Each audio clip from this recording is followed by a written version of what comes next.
Muduvadi ಹೊಸಳ್ಳಿಯಿಂದ Om Shakti trip ಇತ್ತು ಅಂತ ನಾನು ಉಪ್ಪೆಣ್ಣು ಹೋಗಿದ್ರಿ.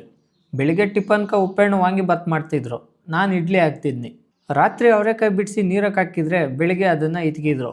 ಅಷ್ಟೊತ್ಕ ಟ್ರಿಪ್ಗೆ ಹೋಗೋ ಬಸ್ ಬಂತು. ಉಪ್ಪೆಣ್ಣು ಬಸ್ ಡಿಕ್ಕಿನ ಕ್ಲೀನ್ ಮಾಡ್ತಿದ್ನು. ನಾವು ನಮ್ಮ ಲಗೇಜ್ಗಳನ್ನೆಲ್ಲ ಡಿಕ್ಕಿಗೆ ಹಾಕ್ಕೊಂಡು ಬಸ್ಕ ಬೂತ್ ಕುಂಬಳಕಾಯಿ ಹೊಡೆದು ಅಲ್ಲಿಂದ ಹೊಂಟ್ರಿ. ಅಲ್ಲಿಂದ ನಾವು ಹೋಗಿದ್ದು ಮುಳಬಾಗ್ಲ ಹತ್ರ ಇರೋ ಕುಡುಮಲೆ ದೇವಸ್ಥಾನಕ್ಕೆ. ಅಲ್ಲಿ ನಾವು ಮಾಡಿದ ಟಿಫನ್ ತಿನ್ಕೊಂಡು ಪಾತ್ರೆಗಳನ್ನ ಪ್ಯಾಕ್ ಮಾಡ್ಕೊಂಡು ಹೊಂಟ್ರಿ. ಓಂ ಶಕ್ತಿ ದೇವಸ್ಥಾನಕ್ಕೆ ಹೋಗೋ ದಾರಿಯಾಗೆ ಮಹಾದೇವ ಮಲೈ ಅನ್ನೋ ದೇವಸ್ಥಾನಕ್ಕೆ ಹೋದ್ರು. ಟೈಮು ಮಧ್ಯಾಹ್ನ 2 ಗಂಟೆ ಆಗಿತ್ತು. ನಾವು ಅವ್ರಿಗೆ ಅಡುಗೆ ಮಾಡಬೇಕಾಗಿತ್ತು.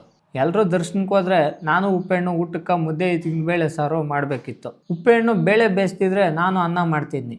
ಆವಾಗ ಸಿಂಕಿಗೆ ಸ್ಟಾರ್ಟ್ ಆಯಿತು. ಆ ಸಿಂಕ್ಗಳಿಗೆ ಅಡುಗೆ ಮಾಡಿ ಎಲ್ರಿಗೂ ಬಡಿಸಿ ಅಲ್ಲಿಂದ ಸೀದಾ ಹೊಂಟ್ರಿ. ಕೊನೆಗೆ ಮೇಲ್ಮರವತ್ತೂರ್ಗೆ ಹೋಗೋಷ್ಟೊತ್ಕ ರಾತ್ರಿ 7 ಗಂಟೆ ಆಗಿತ್ತು. ಎಲ್ಲರೂ ದರ್ಶನಕೊಂಡ್ರು. ನಾವು ನೀರಿಲ್ಲ ಅಂತ ಸ್ವಲ್ಪ ದೂರದಾಗಿರೋ ಅಂಗಡಿ ತಕ್ಕ ಹೋಗಿ ಒಂದು ಕ್ಯಾನಾಗ 20 ರೂಪಾಯಿ ಕೊಟ್ಟು ನೀರು ಎತ್ಕೊಂಡು ಬಂದ್ರಿ.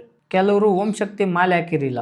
ಅವ್ರಕ್ಕ ನಾವು ಬಸ್ ಪಾರ್ಕಿಂಗ್ ಹತ್ರ ಅನ್ನ ರಸಮು 15 ಜನಕ್ಕೆ ಮಾಡಿದ್ರಿ. ಎಲ್ಲರೂ ದರ್ಶನ ಮುಗಿಸ್ಕೊಂಡು ಬಂದರು. ನಾವು ಅಲ್ಲಿಂದ ಪಾಂಡಿಚೇರಿಗೆ ಹೊಂಟ್ರಿ. ಅಷ್ಟೊತ್ಕ ಟೈಮು 2 ಗಂಟೆ ಆಗಿತ್ತು. ಆ ಬೀಚಾಗ ಯಾವುದೋ ಬೆಳಿಗ್ಗೆ ಬಿಸ್ನೆಸ್ ಮೀಟಿಂಗ್ ಇತ್ತು ಅಂತ ಅಲೋ ಮಾಡಿಲ್ಲ. ಪಕ್ಕದಾಗೆ ರಾಕ್ ಬೀಚ್ ಇತ್ತು.